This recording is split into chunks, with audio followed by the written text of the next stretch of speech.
नमस्कार। मैं आनंद प्रकाश आर्टिस्ट अंतर्राष्ट्रीय शांति दिवस पर प्रस्तुत कर रहा हूं अपने कुछ विचार। अंतर्राष्ट्रीय शांति और विश्व प्रयास। जी हाँ, अंतर्राष्ट्रीय शांति और विश्व प्रयास विषय पर यदि बिना किसी भूमिका के केवल इतना भी कहा जाए कि हर वर्ष 21 सितंबर को विश्व शांति दिवस अथवा अंतर्राष्ट्रीय शांति दिवस मनाने का मुख्य उद्देश्य पृथ्वी पर शांति एवं अहिंसा को स्थापित करना है, तो भी पृथ्वी पर जीवन यापन के लिए शांति की आवश्यकता और शांति की स्थापना के लिए अशांति की समस्या के समाधान के लिए विश्व स्तर पर किए जाने वाले प्रयास स्वतः ही हमारा ध्यान अपनी ओर आकर्षित कर सकते हैं।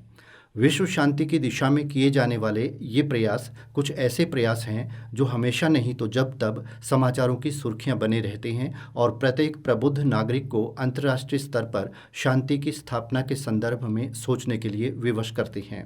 अंतर्राष्ट्रीय स्तर पर शांति के संदर्भ में भौगोलिक दृष्टि से विश्व समाज और सामाजिक संघर्ष अथवा आपसी द्वंद्व की अवधारणा को लेकर हम कह सकते हैं कि जीवन के लिए शांति और सद्भावना की अनिवार्यता के बावजूद मानव को अशांति का सामना भी ठीक उसी समय से करना पड़ा है जिससे कि उसने अपनी सुरक्षा एवं स्वतंत्रता को बनाए रखने के लिए अपने समूह, कबीले अथवा किसी राष्ट्र व समाज की कल्पना की है। कहने की आवश्यकता नहीं कि पृथ्वी पर मानव के विकास क्रम में मानव ने पहल अपने लिए एक जगह पर रहने के लिए अनुकूल वातावरण निर्माण किया। इस दौर में प्रतिकूल को अनुकूल बनाने की दिशा में कुछ उसके वश में था तो कुछ प्रकृति पर निर्भर करता था। प्रकृति कहीं उसकी सहायता करती थी तो कहीं कुछ प्राकृतिक आपदाएं उसके लिए चुनौती बनी हुई थीं। संभवतः प्राकृतिक आपदाओं से निपटने और जीवन की समस्याओं को एक दूसरे के साथ मिलकर सुलझाने के प्रयास ने मानव समूह को जन्म दिया और जब मानव समूह में रहने लगा तो उसके मन में एक दूसरे व्यक्ति से संबंध जोड़ने और संबंधों को बनाए रखने की भावना ने जन्म लिया। इसी भावना के फलस्वरूप परिवार का अस्तित्व सामने आया और परिवार का विकसित रूप कबीला कहलाया। आगे चलकर जब कई परिवारों के समूह बड़े कबीले का विघटन हुआ और वह एक से अधिक कबीलों में विभाजित हो गया तो व्यक्तिगत स्वतंत्रता, स्वाभिमान अथवा अहम की भावना ने व्यक्ति और व्यक्ति तथा कबीले के बीच संघर्ष की भावना को जन्म दिया, जो आगे चलकर मानव प्रवृत्ति बनने के कारण अशांति का प्रमुख कारण बनी। एक कबीला दूसरे कबीले के साथ अपनी स्वतंत्रता अथवा अन्य किसी बात को लेकर न केवल संघर्ष करने लगा बल्कि ऐसे में कबीले भी दो पक्षों में बंटने लगे।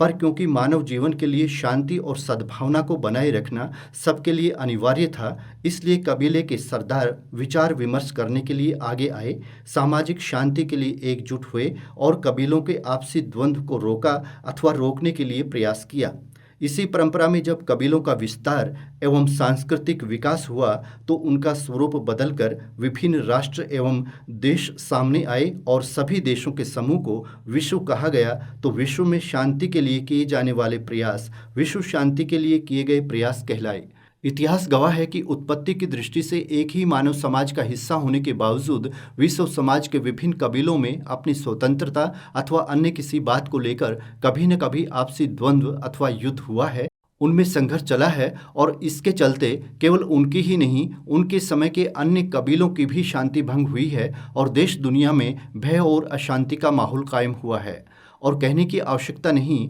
कि जब भी कभी भय और अशांति का खतरा मानव और मानव समाज पर मंडराया है, उसने इस संसार को नियंत्रित करने वाली अदृश्य शक्ति से भी प्रार्थना की है शांति के लिए और अपने स्तर पर भी शांति कायम करने के हर संभव प्रयास किए हैं। भारत ने तो यहाँ तक भी किया है कि हिंसा को सहकर भी उसने अहिंसा की बात की है और चाहा है कि चाहे जो भी हो विश्व में शांति और सद्भावना हर हाल में कायम रहे। संयुक्त राष्ट्र संघ द्वारा विश्व शांति दिवस की स्थापना और हर वर्ष 21 सितंबर को इसे अंतर्राष्ट्रीय स्तर पर मनाया जाना भी एक ऐसा ही प्रयास है जो हमें पूरे विश्व में शांति बनाए रखने के लिए प्रेरित करता है। अंतर्राष्ट्रीय शांति दिवस की अवधारणा पर प्रकाश डालते हुए हम कह सकते हैं कि दुनिया के सभी देशों और लोगों के बीच शांति बनाए रखने की प्रबल भावना के चलते संयुक्त राष्ट्र संघ ने सन 1981 में विश्व शांति दिवस मनाने की घोषणा की थी और सन 1982 में 21 सितंबर को पहली बार विश्व शांति दिवस मनाया गया। सन 1982 से 2001 तक यह दिवस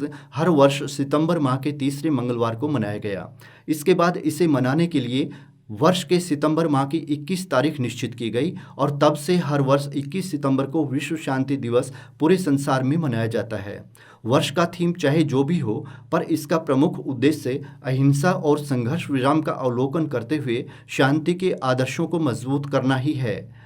अपने इस उद्देश्य अथवा लक्ष्य की प्राप्ति के लिए संयुक्त राष्ट्र संघ कला, साहित्य, सिनेमा, संगीत एवं खेल जैसे महत्वपूर्ण क्षेत्रों में शांति को बढ़ावा देने के लिए शांति दूतों की नियुक्ति भी करता है। संयुक्त राष्ट्र संघ संस्थाएं, गैर सरकारी संगठन और स्कूल कॉलेज आदि में विभिन्न तरह के ऐसे कार्यक्रम आयोजित किए जाते हैं जिनसे देश दुनिया में ये संदेश जाता है कि हम सब एकजुट होकर विश्व शांति के लिए प्रयासरत हैं। दुनिया भर के देश इस दिन अपने यहाँ से सफ़ेद कबूतरों को उड़ाकर शांति का संदेश देते हैं, क्योंकि सफ़ेद कबूतरों को प्राचीन काल से ही शांति और सद्भावना का प्रतीक माना जाता रहा है। संयुक्त राष्ट्र संघ के अनुसार भी विश्व शांति का अर्थ केवल हिंसा न होना ही नहीं है, बल्कि दुनिया में ऐसे समाजों का निर्माण करना है जहाँ सभी को यह एहसास हो कि वो एक दूसरे की भावनाओं की कदर करते हुए विश्व में भाईचारे की भावना के साथ आगे बढ़ रहे हैं, अर्थात अपना तथा अपने राष्ट्र का विकास कर रही हैं।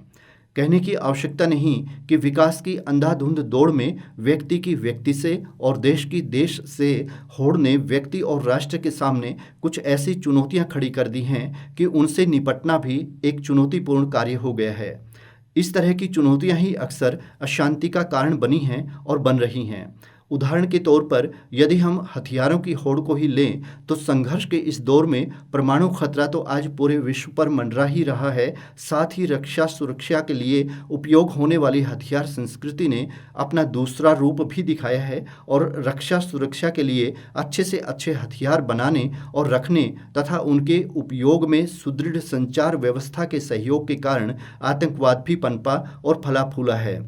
आतंकवाद को दबाने में देश दुनिया को कड़ी मशक्कत करनी पड़ी है और करनी पड़ रही है। आतंकवाद हो अथवा एक देश का दूसरे देश पर आक्रमण, इससे भय और अशांति का वातावरण अवश्य ही निर्मित होता है। तुरंत संपर्क एवं आक्रमण और आक्रमण के बाद आक्रमणकारी के सुरक्षित बचकर भाग निकलने की दृष्टि से पहले व्यक्ति से व्यक्ति दूर था, घर से घर दूर था, गांव से गांव दूर था और देश से देश दूर था, तो हथियारों की मार और व्यक्ति के व्यक्ति पर आक्रमण का खतरा भी इतना नहीं था। किंतु आज संचार क्रांति और आवागमन के अत्याधुनिक साधनों के कारण जब पूरा विश्व एक छोटे से गांव में तब्दील हो गया है और आधुनिक हथियारों की मारक क्षमता भी पहले की तुलना में बहुत तीव्र होने के कारण यह विश्व गांव हर पल बारूद के ढेर पर बैठा परमाणु हथियारों के निशाने पर रहता है, तो कहने की आवश्यकता नहीं कि हमारी उपलब्धियों की तुलना में हमारे शांत परिवेश को खतरा भी पहले से कहीं अधिक बढ़ गया है। इस खतरे से निपटने और विश्व में शांति की स्थापना के लिए अब तक विभिन्न प्रयास किए गए हैं, किंतु इस संदर्भ में सिद्धांत रूप में सामने आए कुछ प्रयासों की यदि हम बात करें तो राष्ट्रपिता महात्मा गांधी का अहिंसा का सिद्धांत और भारत के पूर्व प्रधानमंत्री पंडित जवाहरलाल नेहरू द्वारा दिया गया पंचशील का सिद्धांत काफ़ी महत्वपूर्ण कहे जा सकते हैं। सन 1954 के चीन भारत के समझौते की 5 शर्तें विश्व शांति की दिशा में 5 सिद्धांतों के रूप में सामने आई हैं, जैसे कि एक दूसरे की प्रादेशिक अखंडता और प्रभुसत्ता का सम्मान करना, एक दूसरे के विरुद्ध आक्रामक कार्रवाई न करना, एक दूसरे के आंतरिक विषयों में हस्तक्षेप न करना, समानता और परस्पर लाभ की नीति का पालन करना तथा शांतिपूर्ण सह अस्तित्व की नीति में विश्वास रखना। कहने की आवश्यकता नहीं कि देश दुनिया के देश शांति व सद्भावना की दिशा में अधिक प्रयास न करके केवल इन 5 सिद्धांतों पर भी अमल करते रहें तो भी हर तरफ शांति और सद्भावना स्वतः ही कायम हो सकती है। इसका दूसरा पहलू यह भी है कि वैश्विक शांति संपूर्ण विश्व की आवश्यकता है, तो यह किसी एक व्यक्ति अथवा एक देश के प्रयासों से अथवा सबके द्वारा वर्ष में एक बार विश्व शांति दिवस मना लेने भर से संभव नहीं है। इसके लिए दुनिया के सभी देशों को मिलकर सतत प्रयास करने होंगे, तभी विश्व में शांति का वातावरण बन सकेगा और हमारी आने वाली पीढ़ियां शांति के वातावरण में सुख की सांस ले सकेंगी।